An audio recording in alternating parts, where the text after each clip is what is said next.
So, in this video, I will talk mainly about the Sage of the Stolen Flame, who is the wisest of dragons, and Och-Kan, the so-called Tyrant King of Ochkanatlan. This video will be based mainly on the new information we learned in the world quest called Lost Traveler in the Ashen Realm, and Ochkanatlan in general.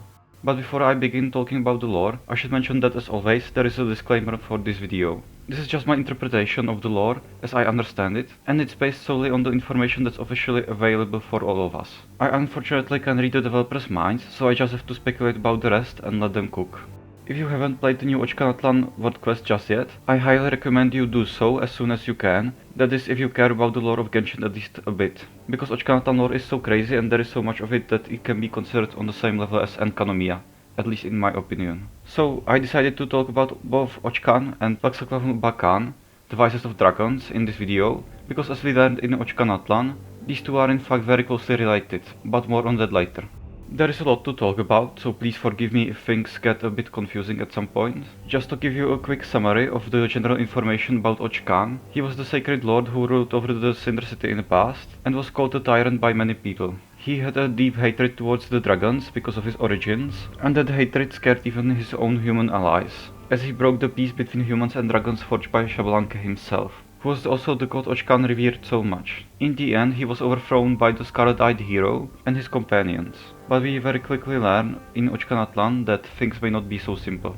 Well, the first thing we see when we get into Ochkanatlan is the dragon that's flying above the Traveler and is destroying everything in its path. We also meet a being called Kokuik throughout the quest that helps us mainly with capturing this dragon and guides us throughout the whole adventure. We later learn that Och-Kan in fact survived the battle with the Scarlet-Eyed Hero and split his mind and body in order to protect the people of Ochkanatlan, before being used by the Sage of the Stolen Flame for his mysterious goals as an abyss conduit. His body eventually became the very dragon that guarded Ochkanatlan and attacked everyone that got close, while his mind became stuck in a mechanism known as the Core of Chuel, until an adventurer by the name of Bona freed it in the past and named it Kokuik.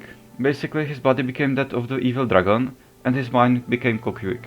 So this answers us how he truly died, but who was he in the first place, and why did he hate the dragon so much, and also why did the Sage of the Stolen Flame do that to his body? Well, one of the big reveals of Ochkanatlan lore involves the fact that Och-Kan was in fact a dragon with a human soul, who was considered the son of Waxaklahun Ubah Kan, aka the Sage of the Stolen Flame. It's not entirely clear if he has a human mother, or how exactly this happened in the first place. Maybe he was purely created by the Sage, and that's why he is considered his son. But it doesn't matter in the end. What matters is that he was a human at heart, and he hated his draconic origins, and even attempted to hide them with a mask. He revered only humanity, and placed all his trust in them only. He refused help from anyone else, be it gods or even dragons, which as I already said, he very deeply hated.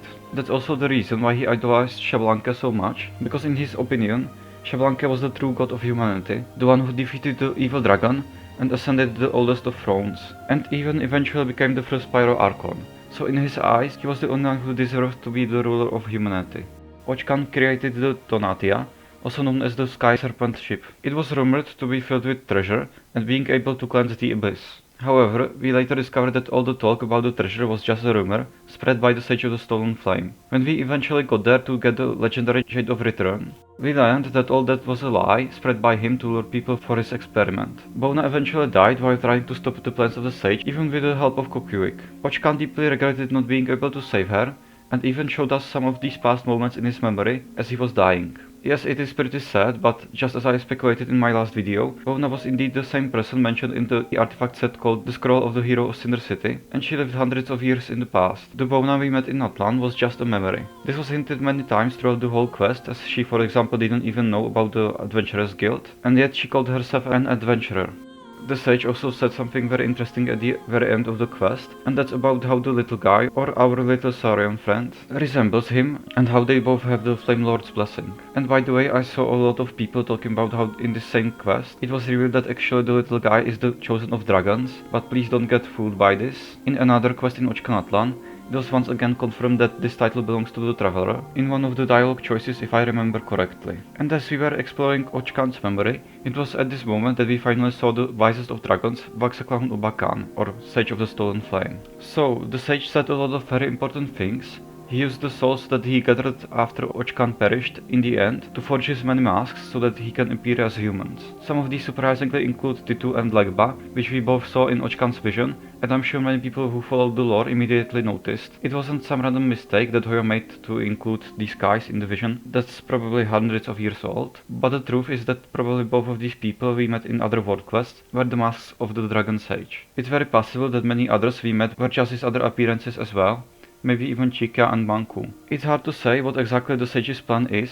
We can speculate that he probably wants to somehow overthrow the current rule of Teyvat and return it back to the hands of the dragons, maybe even use the Abyss for this, as he did something similar to Och-Kan in the end. His plan also seems to revolve around dragon evolution, and it is revealed that the possibilities he saw in humanity, and what we all thought were good intentions, were in fact possibilities for him to use humanity for the dragon's sake instead. He didn't in fact like humanity as many of us thought, because it kind of sounded like that from all the lore we had beforehand. He just saw a lot of opportunities in humans, but they were all for his own secret reasons. It really does seem like he will be an important villain at some point in these world quests, because it turns out that when the travelers saw the many warnings throughout the various world quests all over Natlan that said to not believe him, the him in these was meant for the Sage, and it seems like there is indeed something bad that he's plotting behind the scenes. He wanted Och-Kan to become the next Pyro Sovereign once Xiuhcoatl would be defeated, but he didn't expect the arrival of a human like Xbalanque. In the end, he made a promise to his son that as part of the experiment, after Och-Kan dies, he would collect his soul. The Pyro Sovereign is in fact even more relevant, because we learn that he in fact faked his own death.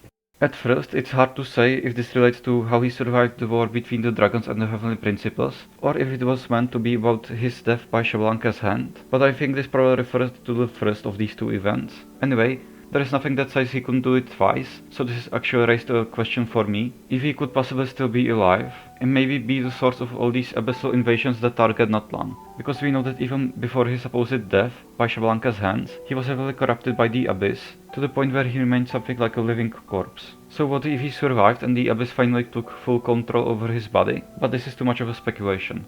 On the other hand, we know that the two golden entities are basically the eye of the Pyro Sovereign Xiuhcoatl, that Xbalanque and the Sage divided to signify the alliance and unity of humans and dragons. Och-Kan later inherited Xbalanque's golden entreaty, and the Sage used that to spread his rumor about the Jade of Return, that as I already said was just a lie to lure in people for his experiment. I actually won't talk about the Sage's idea of evolution in this video, because that point is still very confusing to me and I have no idea what to think about it actually, so I'll just leave that on the side for now. The most crazy thing about all of this new lore, in my opinion, is the existence of what is basically space dragons in Genshin. In some of the ancient tablets and so on we found out that the dragons actually traveled among the stars in huge spaceships, and from the way the Sage of the Stolen Flame looks, it's no wonder why all the ancient dragon technology that people of Natlan sometimes utilize looks so modern. They actually had the so-called Sky War, which by the way could refer to the war with the Heavenly Principles, but who knows? And it's really funny to imagine these dragons in spaceships having these space battles over who gets to rule Teyvat. Well, so now that we have the two golden entreaties, we will probably go to the volcano next, but that will have to be when the volcano location releases.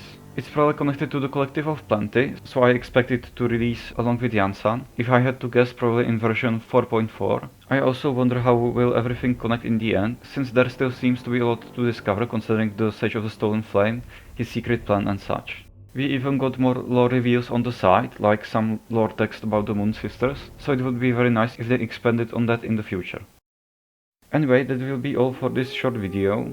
There was a ton of lore revealed in this patch, and this video covers only a very small part of what was revealed. Ochkanatlan and this new version as a whole is full of lore, and I haven't even read or seen all of it myself. I hope you enjoyed it and that you maybe even learned something new, but with all that said, take care and I'll see you in the next one.